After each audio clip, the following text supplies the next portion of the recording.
We're going back to one of my favourite breweries. It is, of course, Polly's, and this is a new one from them called Major Melter, a pale ale coming in at 5.1%. But what's it going to be like? Keep watching to find out.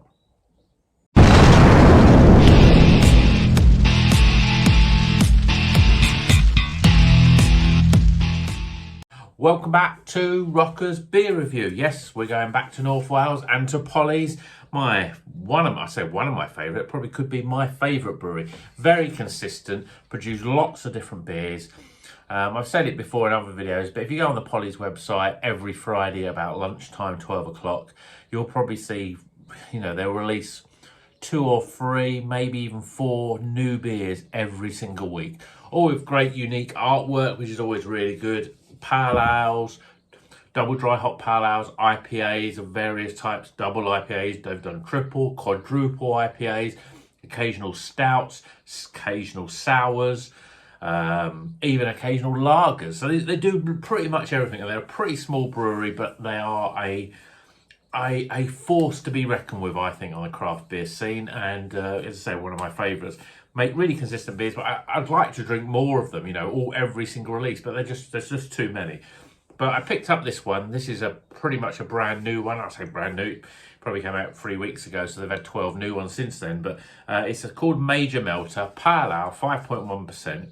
And it's got a Zaka, Idaho 7 Cryo, and Mosaic in it. So let's get it out of this beautiful looking can into an equally beautiful looking Polly's glass to see whether it is up to the normal Polly's standard.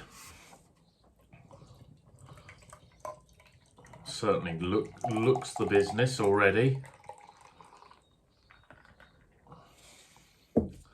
So, beer in a glass. It's a very custardy looking beer. Really hazy, thick haziness. There's lots of carbonation sticking to the glass.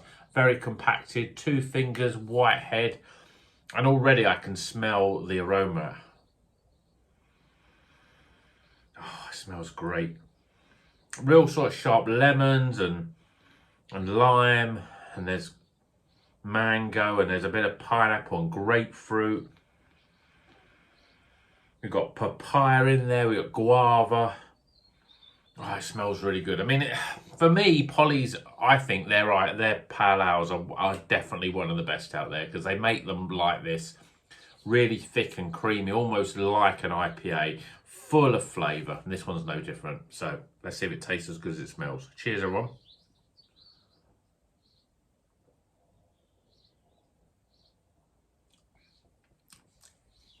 Yeah. Big, fruity, tropical flavours. There's so much going on, it's difficult to sort of pick it out. I mean, like the aroma, there all of those sort of flavours are in there.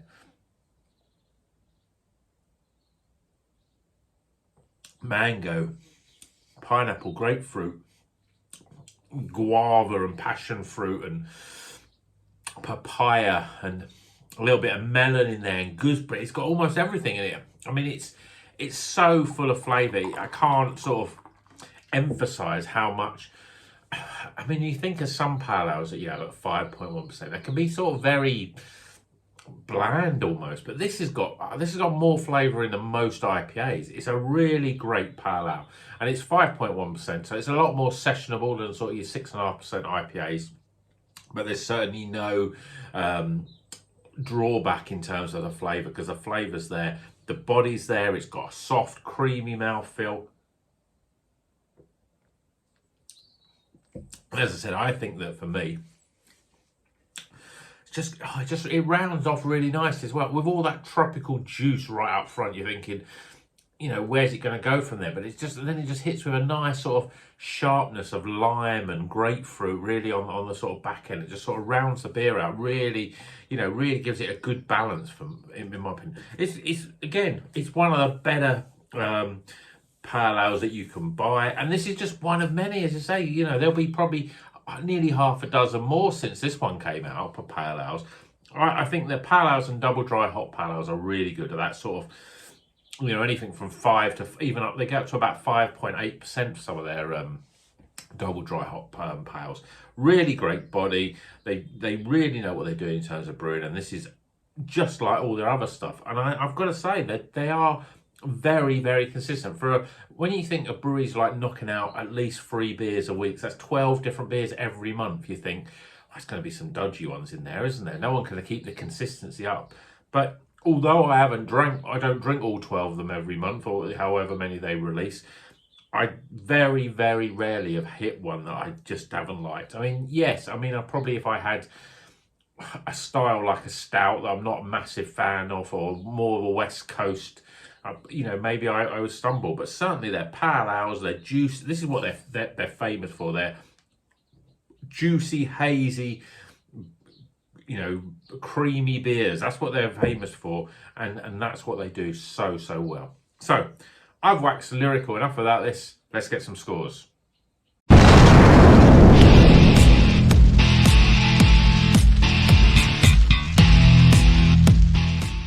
Okay, the scores are in for Major Melter. This is a Polly's Pale Ale, 5.1%. And spoiler alert, this is a good high scoring beer.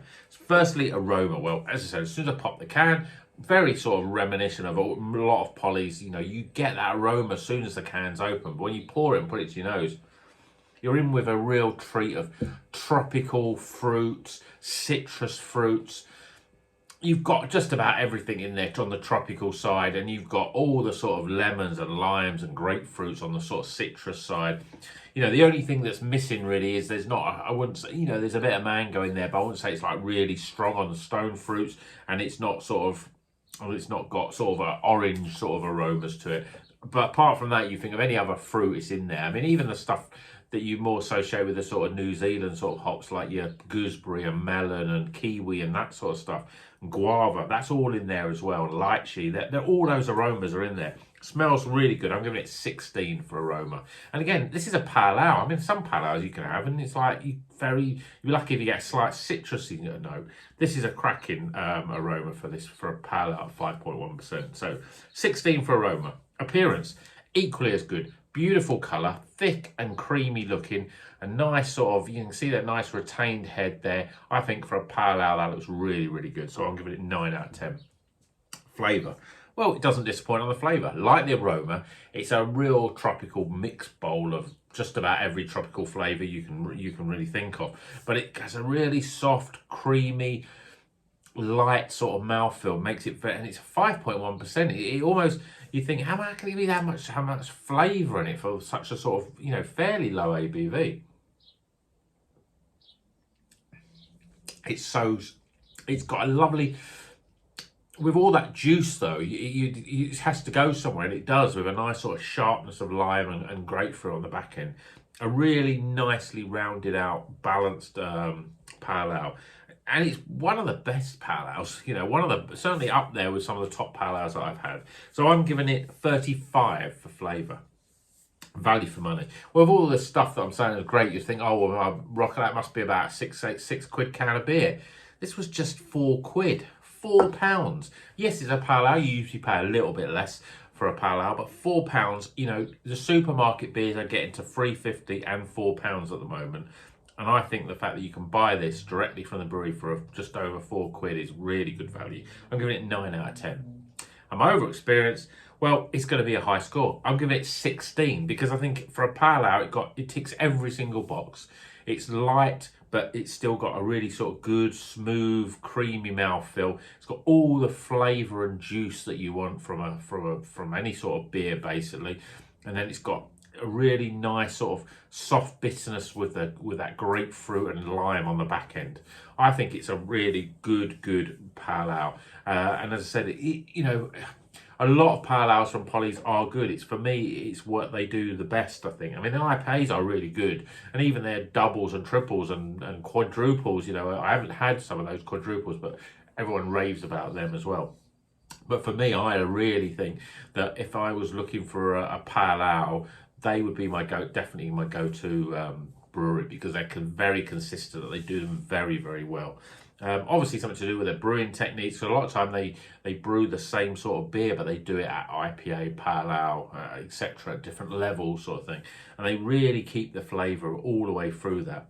So 16 for overall, we top those scores up. And it seems like a while, but this is a highly recommended beer. 85 out of 100, 85. Very, very good beer. You know, this is the Iron Maiden of beers. It's been a while since we've had Iron Maiden of beers, but this is definitely it. So take a look at this cover. Obviously, it's got pink. I'm sure you can still get this one on their website because it's fairly new. As I say, if you don't buy them within a month, certainly from their website, then you know they're gone forever almost. So that you know they're going to be pretty fresh because they don't stick around for long. They're always making new ones. You probably can get this from bottle shops if you're watching this a bit later. But as I said, do yourself a favour. If you're going to Polly's and you see some Polly's in your local bottle shop, go for their pales and double dry hop pales, and you'll be surprised at how good and how close they are to that sort of that real flavour and body that you get with normal IPAs. So that's enough for me for today. Hope you've enjoyed it. Give us a thumbs up if you do like it, and obviously if you're not a subscriber, please subscribe because we're releasing great beer reviews. There's some new supermarket beers coming. I'm hopeful, you know, well, I'm not hopeful, I know. Today I managed to purchase some new beers from Morrison's, and I only got about 4 or 5, and there's still a couple more that I didn't get. So hopefully there's going to be new beers from other supermarkets as well. We're really getting into that season now. But until that time, I'm going to sit back and enjoy this Polly's beer because it is a cracker. And until the next one, you know what you've got to do. Keep on rocking.